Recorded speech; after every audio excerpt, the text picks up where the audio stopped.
All right, Kalu Aja, who's a certified financial educator, instructor, and an accredited financial counselor, joins us to speak more on fuel subsidies. Kalu, good afternoon to you. Thank you so much for joining us. There's a tweet from you on fuel subsidies where you use the Coca-Cola as an analogy. I think we should put that up so we can get into the subsidies. It says, "Do you wonder if Coca-Cola daily production can meet local demand? Of course not. Why would you? If Coca-Cola does not supply, you buy Pepsi. If Coke removes subsidy and prices soar, you buy Biggie, another brand. It's competition that keeps prices low, not regulation." So you're convinced that free market capitalism and competition can keep fuel prices low in Nigeria?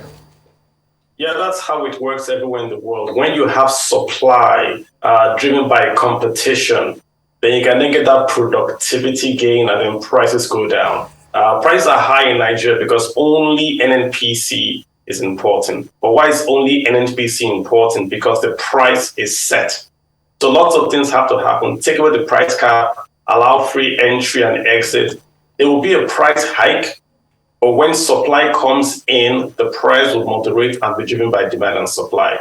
There should be a subsidy, but how is what we can discuss later. But it can't be just free markets for PMS. Okay, now a lot of Nigerians, and we just played that clip with business analyst Chikambo, they feel that if we fix the refineries and also have the new Dangote Refinery in full operation, that it will keep fuel prices low. But crude oil is priced in dollars. There's a Business Day headline on this saying that even if you have the refinery coming on stream, and even if you have all the, that's the Dangote Refinery coming on stream, and all the other you fix the Nigeria's other refineries, that still won't be the case. What's your take on that?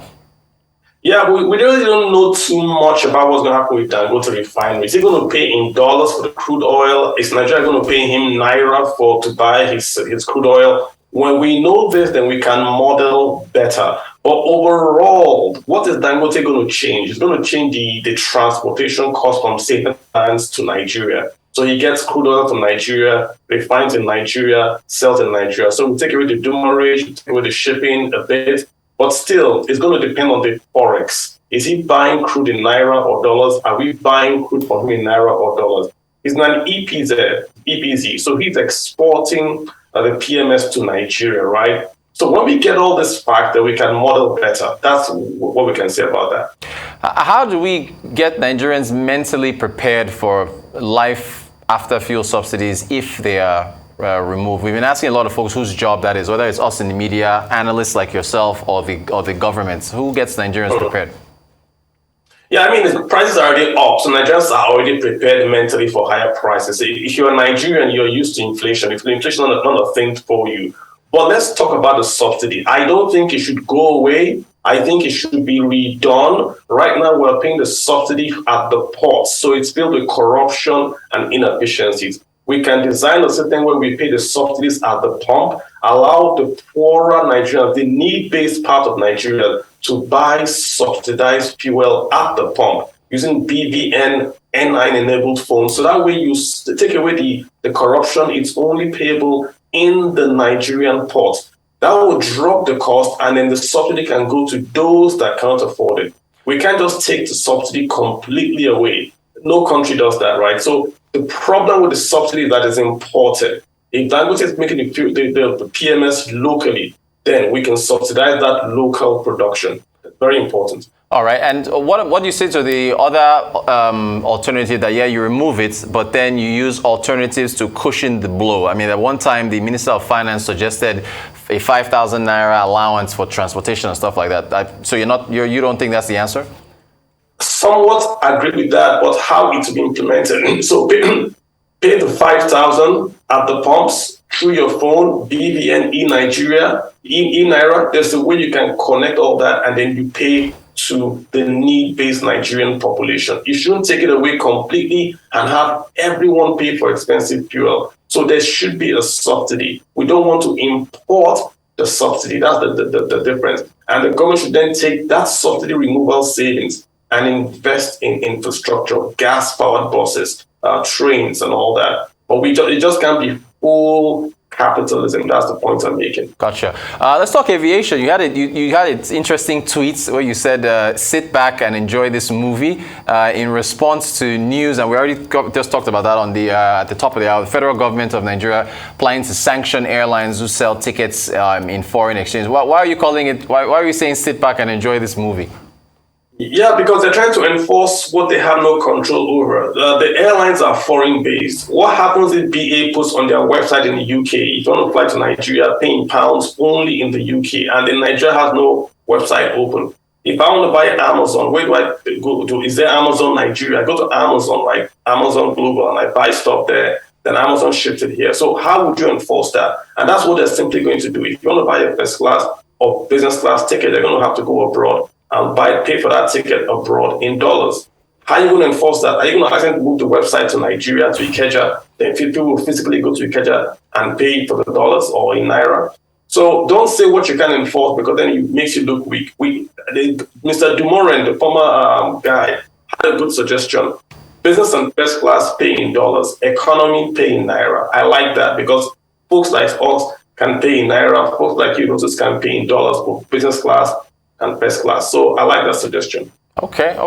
Let's move to Ajaokuta Steel. You've been very vocal on Ajaokuta Steel. I think you had another tweet where you were talking about the number of issues that the steel plant has. Are you saying that Ajaokuta Steel should be scrapped? Right now, it can't work. When it was built, we were sold a dummy. We were sold that the coal in Nigeria could work with Ajaokuta. So we gave the contract to the Soviets. After they started to build, they said, oh, sorry, we have to import coal. So Ajakuta, as it is today, if you don't change it, it has to import coal. Remember, when Ajakuta was built, there was no Delta State, there were no railways, there was nothing. So Nigeria then had to build the infrastructure to make Ajakuta work, the railways, the port, and all that. Are we prepared today to import coal? If we're prepared to import coal, go ahead. Then what will be the final cost of the steel from Ajakuta? It will no longer be economically viable. If you compare Ajakuta today, the cost of the steel will be too expensive to be used. So start afresh. There's a brand new steel mill buildings in Kaduna, $600 million. Build cheaper, smaller, more modern plants that you can start 4 or 5 years, can be operational. You get your steel, you move on. Ajakuta is sunk cost. It's 10 billion. It's gone. Let's move on. Gotcha. All right. I can't let you go without throwing in a personal finance question for our viewers that follow you. How do you invest with inflation at 19% in Nigeria? I hear you. I mean, inflation targets the purchasing power. So it targets the currency. So if you are in a currency, it's depreciating. That's what inflation does. So you want to get out of a currency. You want to say, I don't want to be in a depreciating asset. If I was in Nigeria, for instance, I would say, what can I pay to get rid of my cash? Can I pay my rent 3 years in advance? So I give my cash to the landlord. Let him worry about that. And I have rent, because the rent is now locked in. Can I pay for my school fees in advance? Anything I pay in advance, I dodge inflation, right? So buy in bulk, pay in advance, and diversify where you are investing and holding. I'm going to say this, if you're not going to spend that Naira between 3 to 6 months, why are you holding it? It's depreciated by 19% on an annual basis. Dollar is also depreciating by about 8-7% on an annual basis, right? So diversify your income sources, diversify where you are investing, try to do bulk purchase to get the Naira or the currency out of your hands. That's the easiest way to avoid inflation. You can avoid it, right? But hedge against it and don't allow it to just come in on you, on your finances. Yeah. Great stuff. Kalu Aja, certified financial educator. Thank you so much for taking the time to talk to us about a range of issues today. Really appreciate your insights. Thank you so much. Well,